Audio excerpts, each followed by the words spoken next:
ज्ञान सम्मान के मंच पर आप सभी का स्वागत है।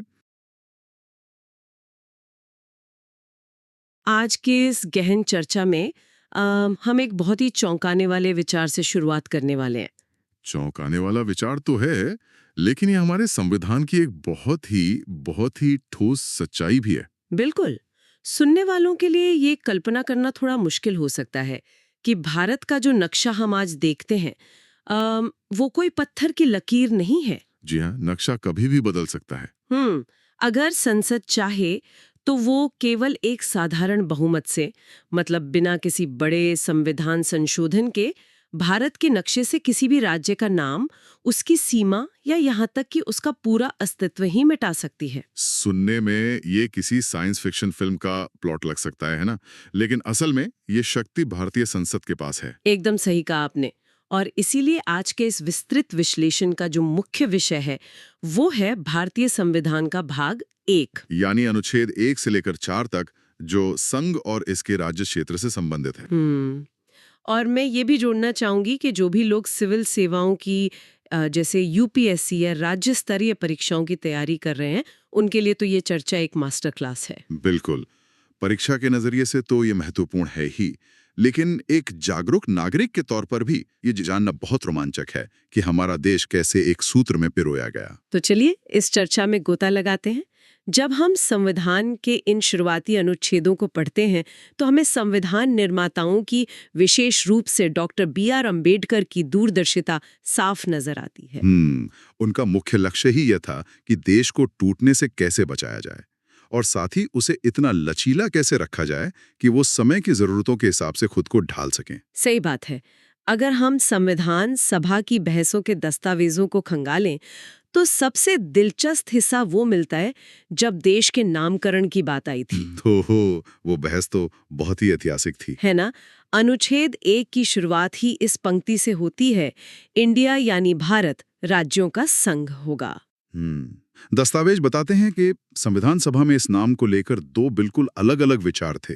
हाँ, एक धड़े का बहुत दृढ़ता से ये मानना था कि हमें केवल भारत नाम को ही अपनाना चाहिए, क्योंकि वो हमारे प्राचीन इतिहास, वेदों और हमारी सांस्कृतिक जड़ों का प्रतिनिधित्व करता है। बिल्कुल। वहीं दूसरा धड़ा इस बात पर जोर दे रहा था कि अंतर्राष्ट्रीय स्तर पर, संधियों में और संयुक्त राष्ट्र में देश को इंडिया के नाम से जाना जाता है। तो आधुनिक पहचान को बनाए रखना भी उतना ही जरूरी था। और फिर इस टकराव का समाधान कैसे हुआ? दोनों नामों को एक साथ रखकर। इंडिया जो कि भारत है। ये समाधान केवल एक भाषाई समझौता नहीं था, बल्कि परंपरा और आधुनिकता को एक साथ लेके चलने का एक बहुत स्पष्ट संकेत था। लेकिन देखिए, नाम से भी ज्यादा महत्वपूर्ण बात जो इस अनुच्छेद 1 में है, वो है देश के ढांचे को परिभाषित करना। नाम के आगे स्पष्ट रूप से लिखा गया है राज्यों का संघ, यानी यूनियन ऑफ स्टेट्स है। जी हाँ, इसके बावजूद संविधान के मसौदे में डॉक्टर अंबेडकर ने फेडरेशन शब्द का इस्तेमाल करने से साफ इनकार कर दिया था। और ये कोई गलती नहीं थी, बल्कि एक बहुत ही सोची समझी रणनीति थी। उन्होंने इसके 2 बहुत ही बुनियादी कारण स्पष्ट किए थे। तो वो 2 कारण क्या थे? श्रोताओं के लिए समझना बहुत जरूरी है। पहला कारण ये था कि भारतीय संघ किसी भी तरह से राज्यों के बीच हुए किसी समझौते का परिणाम नहीं है। मतलब अगर हम अमेरिकी मॉडल को देखें तो वहाँ अलग-अलग संप्रभु राज्य एक साथ आए और उन्होंने एक एग्रीमेंट के तहत यूनाइटेड स्टेट्स का निर्माण किया। एकदम सही। लेकिन भारत की स्थिति इसके बिल्कुल विपरीत थी। यहाँ देश पहले से मौजूद था, उसे केवल प्रशासनिक और शासन की सुविधा के लिए राज्यों में बांटा गया था। तो कोई एग्रीमेंट नहीं था जिससे राज्य बंधे हों। बिल्कुल नहीं। और जो दूसरा कारण उन्होंने दिया वो तो और भी ज्यादा अहम है। जी बताइए। वो ये कि किसी भी राज्य को भारतीय संघ से अलग होने का, यानी सेसेट करने का या विभक्त होने का कोई कानूनी या संवैधानिक अधिकार नहीं है। देश एक अखंड इकाई है। जब हम उस दौर के राजनीतिक हालात को देखते हैं, 1947 का समय, विभाजन का दर्द और सैकड़ों रियासतों का होना, तो ये समझ आता है कि यूनियन शब्द का इस्तेमाल दरअसल क्यों किया गया था। ताकि अलगाववाद की किसी भी भविष्य की संभावना को जड़ से खत्म किया जा सके। संघ अविनाशी है, उसे किसी भी हाल में तोड़ा नहीं जा सकता। अब इन दस्तावेजों में एक और तकनीकी बारीकी है जो अक्सर आम चर्चाओं में नजरअंदाज हो जाती है। आप भारत का संघ और भारत का क्षेत्र वाले अंतर की बात कर रही हैं? बिल्कुल। यूनियन ऑफ इंडिया और टेरिटरी ऑफ इंडिया, आम बोलचाल में ये दोनों एक ही लगते हैं। लेकिन संवैधानिक दृष्टि से इनमें जमीन आसमान का फर्क है और प्रतियोगी परीक्षाओं में अक्सर यहीं पर उलझाया जाता है। तो इसे थोड़ा सरल भाषा में समझाते हैं।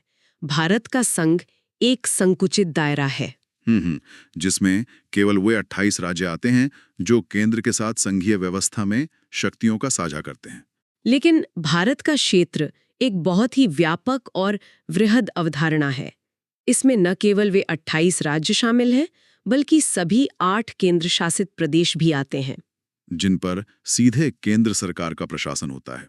और सिर्फ इतना ही नहीं, एक संप्रभु राष्ट्र होने के नाते भविष्य में जो भी विदेशी क्षेत्र भारत अधिग्रहित कर सकता है, चाहे संधियों से, खरीद से या युद्ध में जीत से, वे सभी भारत के क्षेत्र का हिस्सा माने जाएंगे। ये दिखाता है कि संविधान निर्माताओं ने भविष्य की भौगोलिक संभावनाओं के लिए भी अपने दरवाजे पूरी तरह खुले रखे थे।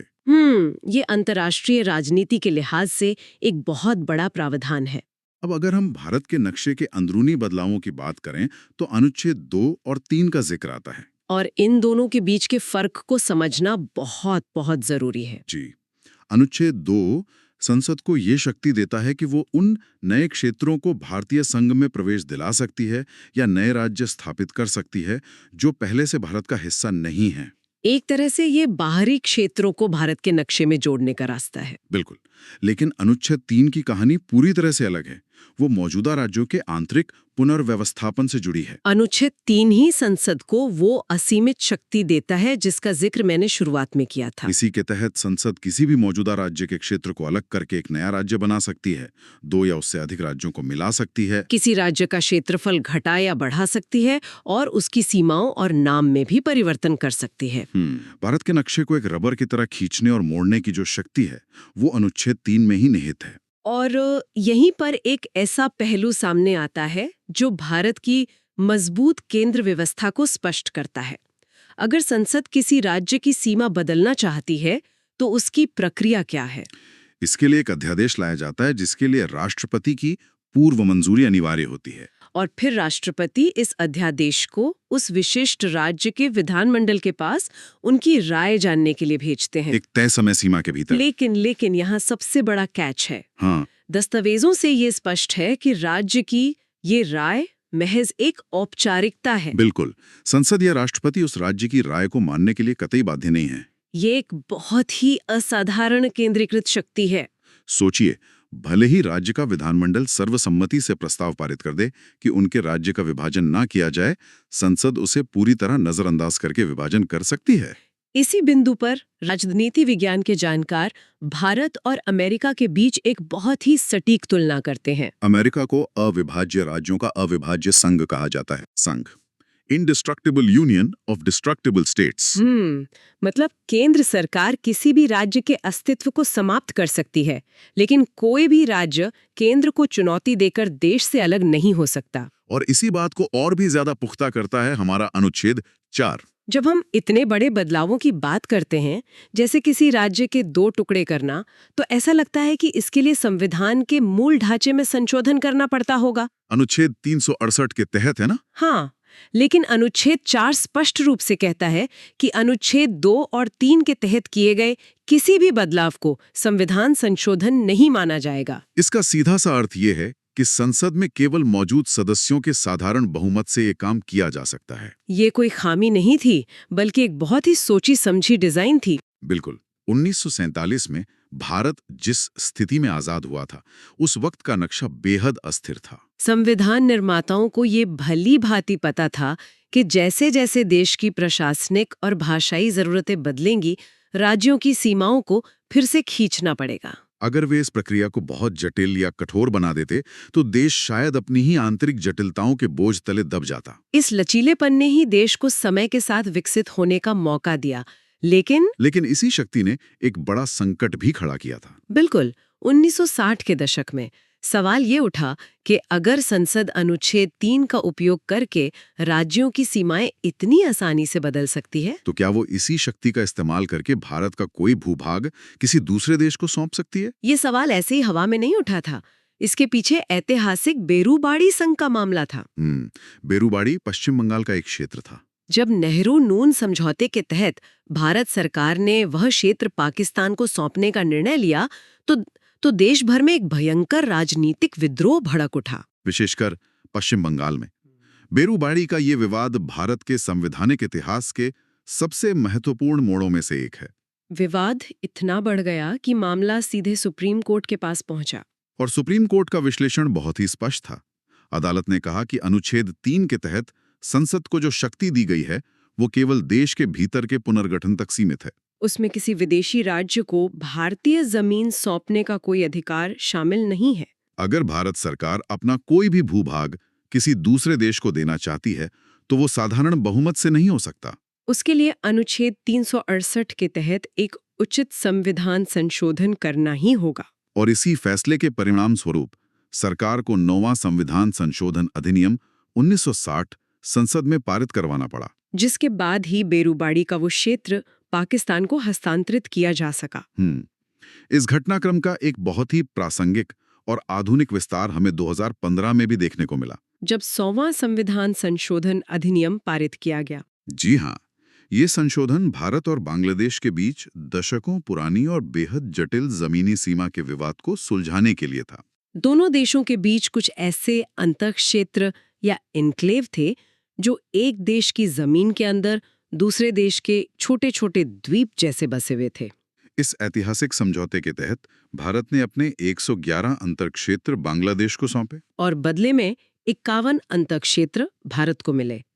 इस पूरी प्रक्रिया में असम, पश्चिम बंगाल, मेघालय और त्रिपुरा राज्यों के भूभाग से जुड़े प्रावधानों को संशोधित किया गया, जो ये साबित करता है कि अंतर्राष्ट्रीय सीमाओं के पुनर्गठन के लिए संविधान संशोधन ही एकमात्र वैधानिक रास्ता है। अब इस जटिल विदेशी मुद्दे से थोड़ा पीछे हटकर अगर हम वापस आजादी के उस दौर में लौटें तो देश के भीतर का नक्शा किसी बुरे सपने से कम नहीं था। सच में 1947 में जब ब्रिटिश शासन समाप्त हुआ तब भारत की भौगोलिक सीमा के भीतर 552 देशी रियासतें थीं। 552, ये एक ऐसा प्रशासनिक बिखराव था जिसे समेटना लगभग असंभव लग रहा था। इन रियासतों ने साफ इनकार कर दिया। हैदराबाद, जूनागढ़ और कश्मीर, ये 3 रियासतें भारतीय एकीकरण की प्रक्रिया की सबसे बड़ी चुनौतियां थी और प्रत्येक का विलय एक अलग कहानी है। हैदराबाद की बात करें तो वो चारों तरफ से भारतीय भूभाग से घिरा था, फिर भी एक स्वतंत्र राष्ट्र बने रहने की जिद पर अड़ा था। वहां की बिगड़ती कानून व्यवस्था और रजाकारों के अत्याचारों के कारण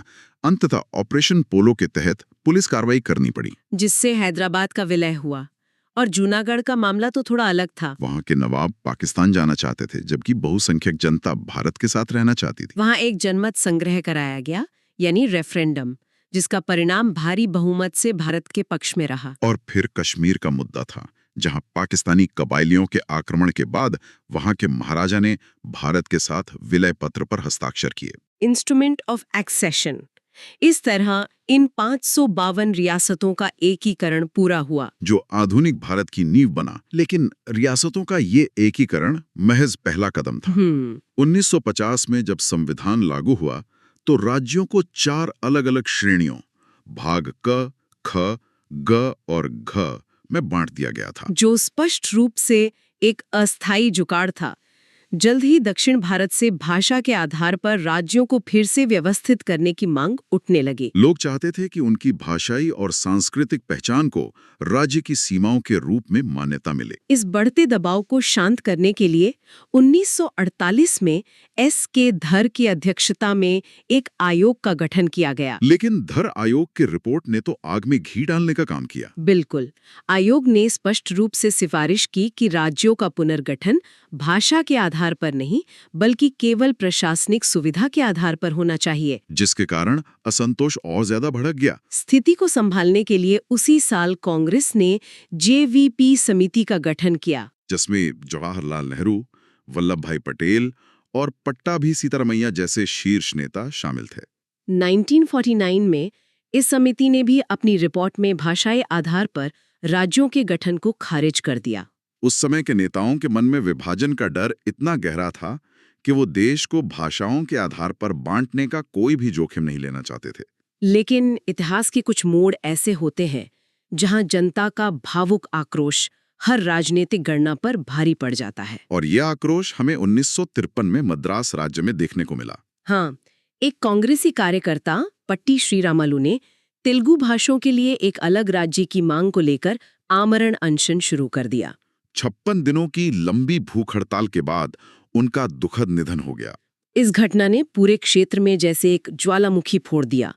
भारी हिंसा और जन आंदोलन के दबाव में आकर भारत सरकार को झुकना पड़ा और 1953 में ही मद्रास के तेलुगु भाषी क्षेत्रों को अलग करके देश का पहला भाषाई राज्य बनाना पड़ा, जिसे आंध्र राज्य नाम दिया गया। जैसे ही आंध्र राज्य अस्तित्व में आया, ये स्पष्ट हो गया कि अब इस मांग को देश के बाकी हिस्सों में दबाया नहीं जा सकता है। हर क्षेत्र से अपनी अपनी भाषा के आधार पर राज्य बनाने की मांग जोर पकड़ने लगी। इसी देशव्यापी हलचल को देखते हुए 1953 में फजल अली की अध्यक्षता में एक 3 सदस्यीय राज्य पुनर्गठन आयोग का गठन किया गया, जिसमें के.एम. पणिक्कर और एच.एन. कुंजरू भी शामिल थे। इस आयोग का काम ये तय करना था कि क्या भाषा को सच में राज्यों की सीमाओं का आधार बनाया जा सकता है। फजल अली आयोग की रिपोर्ट बहुत ही संतुलित थी।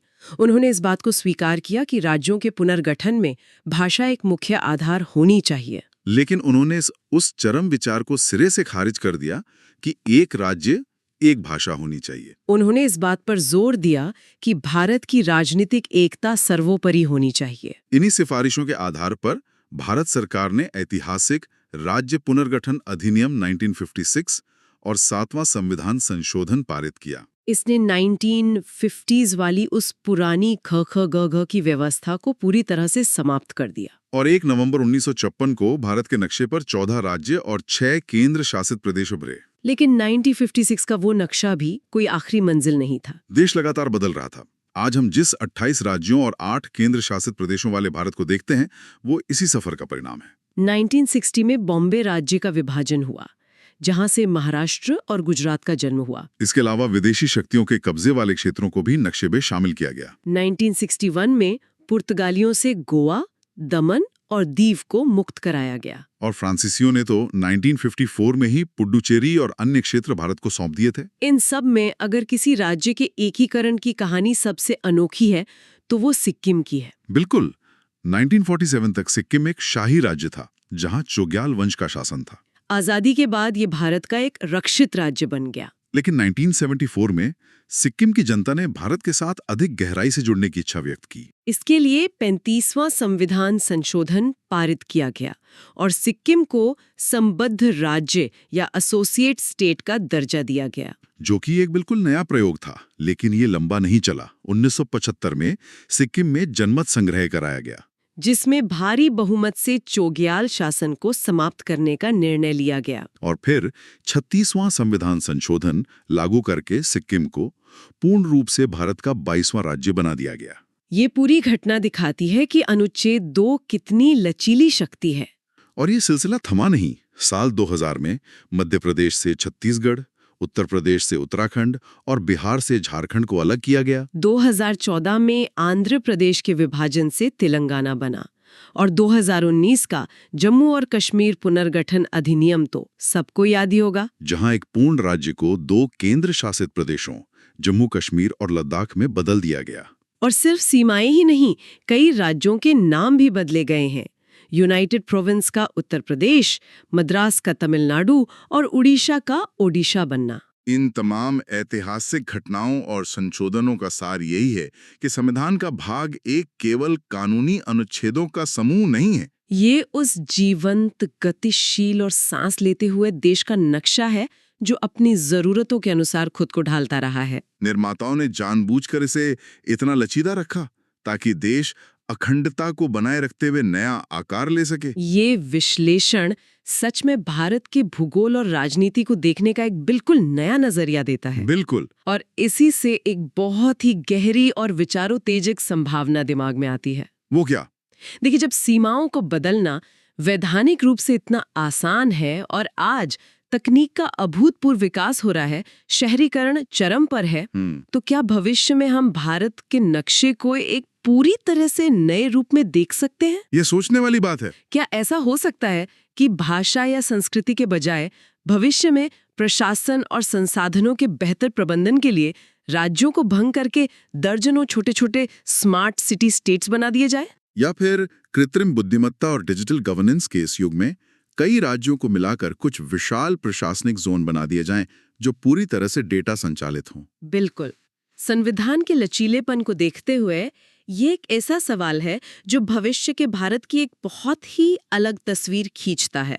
और सुनने वालों के लिए इस तरह के सवालों पर विचार करना न केवल दिलचस्प है, बल्कि हमारे देश के भविष्य को समझने के लिए जरूरी भी है। इसी विचार के साथ हम आज की इस विस्तृत चर्चा को यहीं विराम देते हैं। उम्मीद है ये चर्चा आगे के अध्ययन के लिए एक नई जमीन तैयार करेगी।